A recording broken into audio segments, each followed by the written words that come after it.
dan keadilan sosial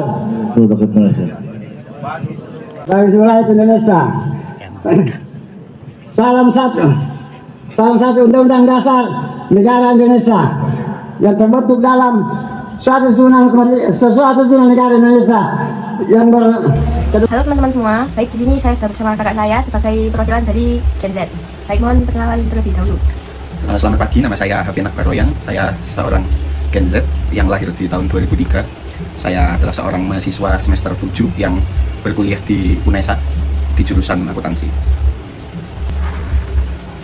Baik, langsung saja pertanyaan yang pertama. Bagaimana pendapat Anda tentang video DPRD yang sedang viral? Menurut saya kurang tepat ya sebagai seorang wakil ketua DPRD di Sulawesi kalau tidak salah kemarin. Itu menurut saya nggak pas karena sebagai orang yang sudah menjabat itu seharusnya bisa menjaga diri dengan baik dengan cara mempersiapkan segala hal, seperti kalau misal sudah tahu di hari itu akan diberi job text untuk membaca pembukaan UUD 45, itu harusnya sudah disiapkan dari misal kemarin malam untuk sudah dibaca gitu agar tidak macet-macet, tidak didikte gitu. Baik, terima kasih atas jawabannya. Baik, selanjutnya, apakah hal tersebut itu mencoreng nilai-nilai Pancasila? Menurut saya untuk tidak menjaga amanah itu sendiri sudah termasuk mencoreng Pancasila ya, karena amanah yang diberikan oleh masyarakat itu seperti tercoreng, jadi tidak bertanggung jawab atas jabatan yang diampu oleh beliau. Kemudian jadi apa ya, selain tidak amanah itu juga tidak menghormati, kemarin itu apa, Hari Kesaktian Pancasila ya, itu tidak menghormati Pancasila sama sekali kalau begitu. Jadi masyarakat itu kecewa akhirnya pada beliau, dan juga sebagai pemimpin itu harusnya juga menjadi teladan. Kalau begini kan akhirnya citra dari sebuah instansi yang aslinya sudah jelek sendiri pun makin jelek, jadi tidak diusahakan untuk menjadi lebih baik gitulah. Tapi Mas, ini ada suatu pembelaan dari orang-orang kalau bapak tersebut yang terbata-bata tersebut itu punya 3 faktor mengapa itu terjadi. Yang pertama karena faktor usia, yang kedua karena bapak tersebut lupa membawa kacamata, dan ketiga itu karena bapak itu tiba-tiba dadakan gitu, langsung disuruh maju padahal bapak itu tidak ada persiapan gitu maksudnya, karena ketuanya itu tidak datang. Oleh karena itu bapak tersebut menjadi penggantinya. Gimana menurut Anda? Kalau dari saya sendiri tetap tidak apa ya, seharusnya jika memang tidak hadir itu memberikan pemberitahuan terlebih dahulu agar tidak terjadi hal seperti ini. Ini malah bikin malu satu DPRD malahan. Seharusnya itu kalau memang tidak bisa hadir itu dikatakan di paginya agar bisa mengatur plan B serta alternatif yang lain. Jadi kalau misal tidak membawa kacamata itu menurut saya salah panitianya, karena menunjuk orang yang kurang tepat pada saat itu.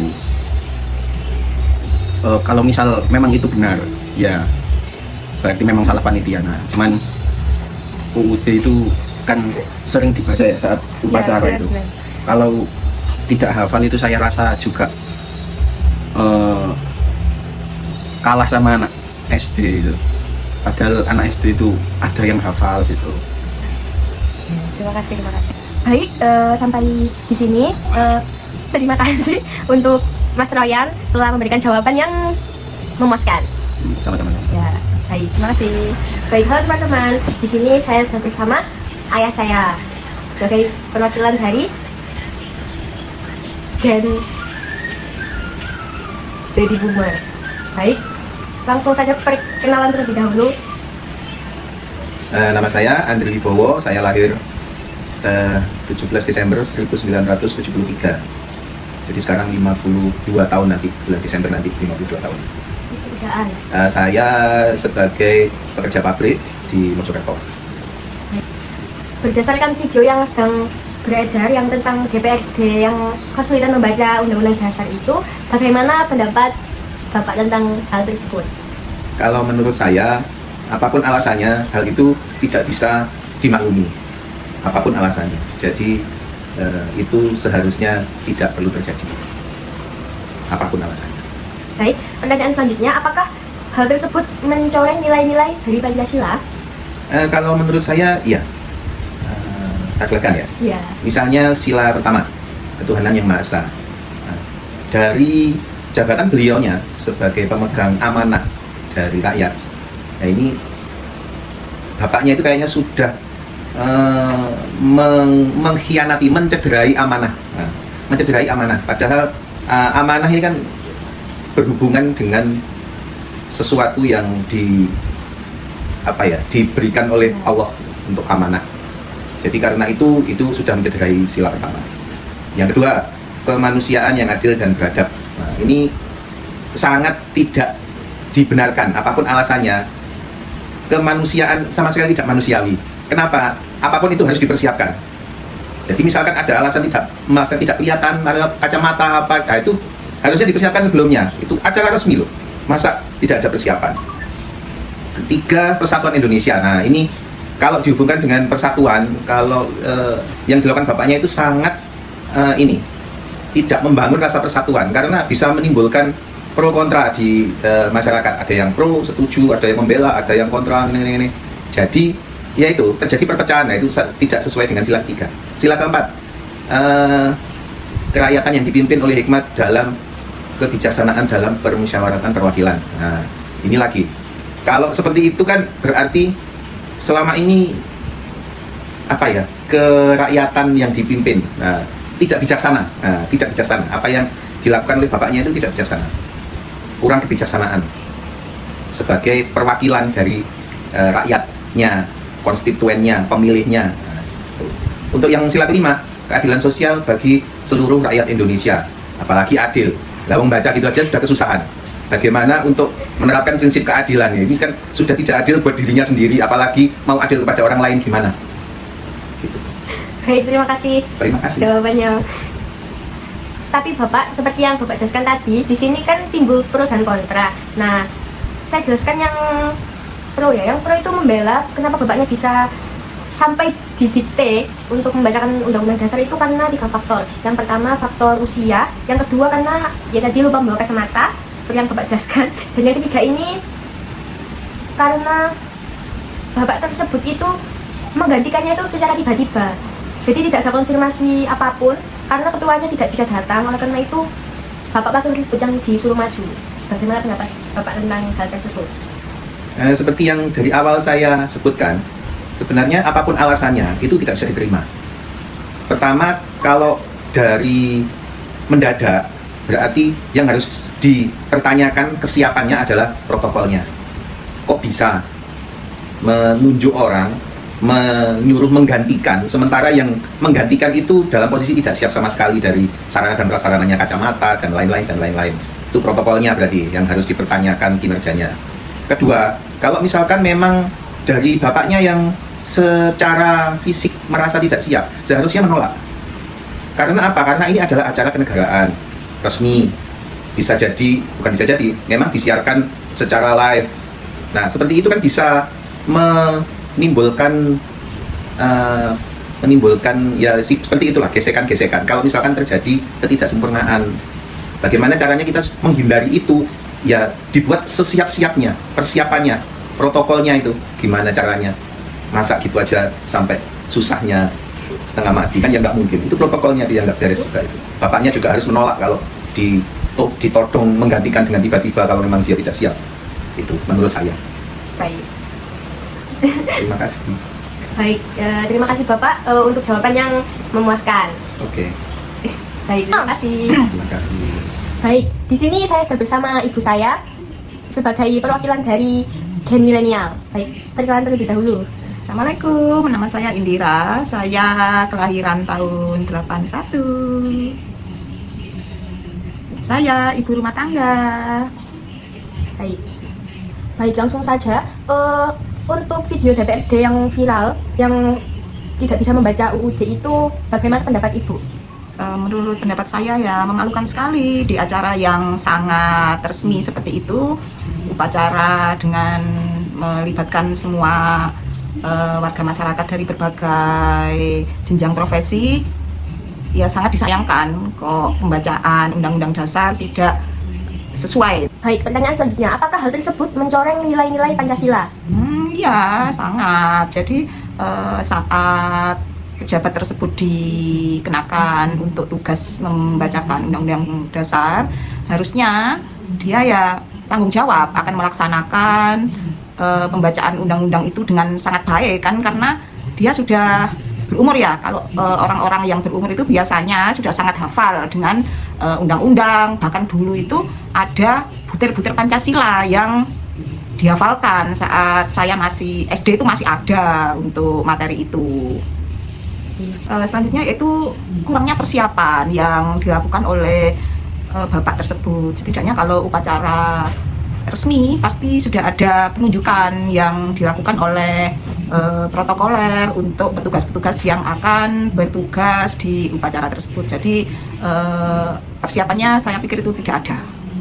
Saya sebagai penonton video itu aja merasa malu. Waduh, nah kok acara seresmi ini pembacaan undang-undangnya bisa dikatakan kacau ya. Saya merasa malu, apalagi bapak-bapak atau pejabat-pejabat yang berada di lokasi itu saat bapaknya membacakan ya, bukan hafalan itu ya, membacakan dengan teks, tapi hasilnya seperti itu, pasti mereka juga sangat malu di upacara yang sebesar itu.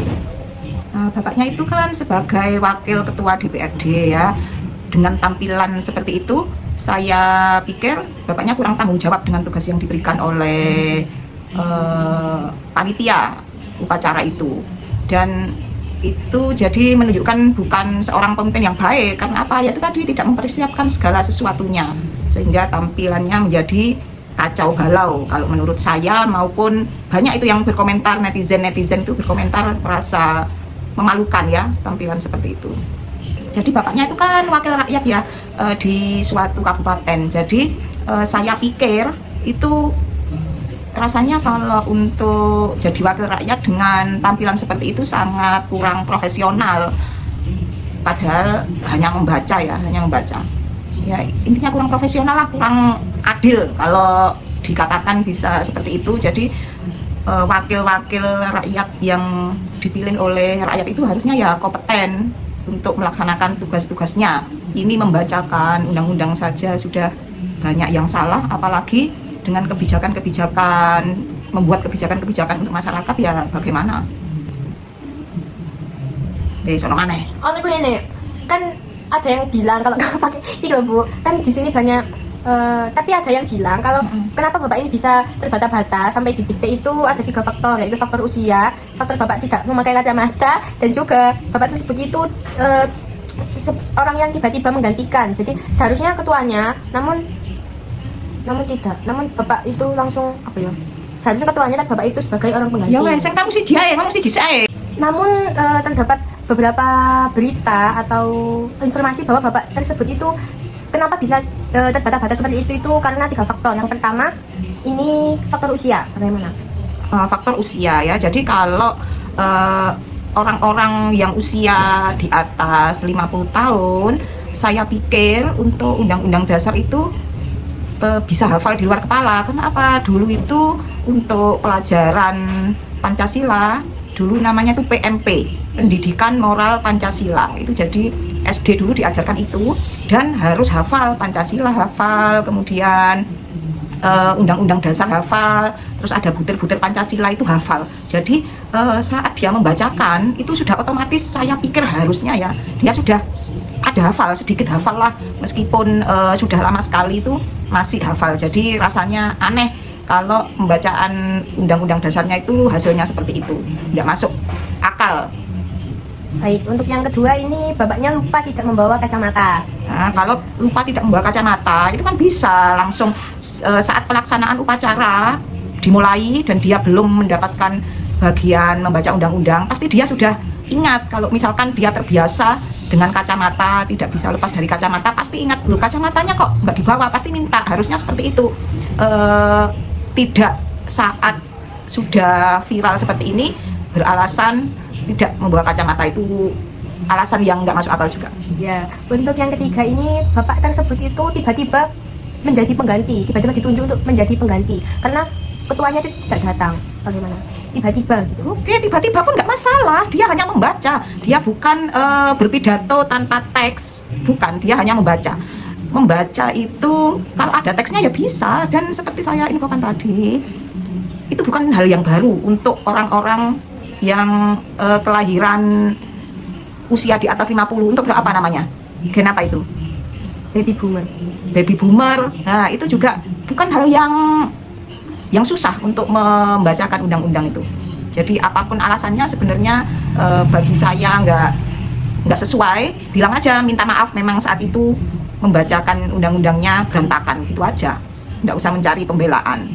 Baik, bagaimana untuk solusinya Bu? Caranya menanggulangi hal tersebut? Nah, solusinya adalah saat kita infokan untuk menjadi petugas upacara, ya setidaknya kita harus persiapan dengan baik-baik. Misalkan untuk membaca teks undang-undang ya dibaca dulu. Kalau misalkan sudah lama sekali tidak baca teks undang-undang ya dibaca dulu sebelum acara. Kalau memangnya berkacamata ya disiapkan kacamatanya. Jadi saat pembacaan teks akan terlihat jelas dan pembacaan undang-undang pun akan jelas dan tidak terbata-bata seperti yang dilakukan itu.